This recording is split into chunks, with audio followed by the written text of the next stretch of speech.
How do latent and pulmonary TB symptoms differ? Imagine having a silent guest in your body that's just resting quietly. That's what happens with latent tuberculosis infection. The bacteria are alive but inactive, so you feel perfectly fine. You won't notice any symptoms because the bacteria aren't causing any harm or making you sick.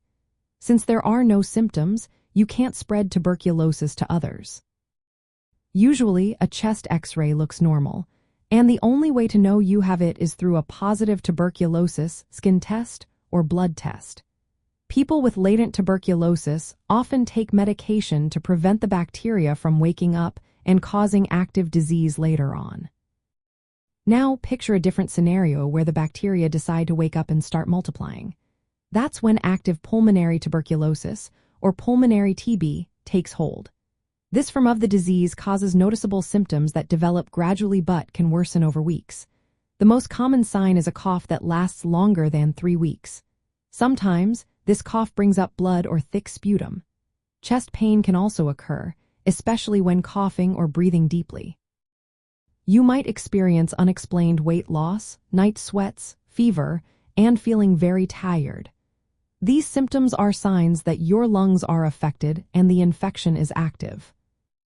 When someone has active pulmonary TB, a chest X-ray usually shows abnormalities in the lungs, indicating infection. Because the bacteria are active and airborne, people with pulmonary TB can spread it to others through coughing, sneezing, or talking.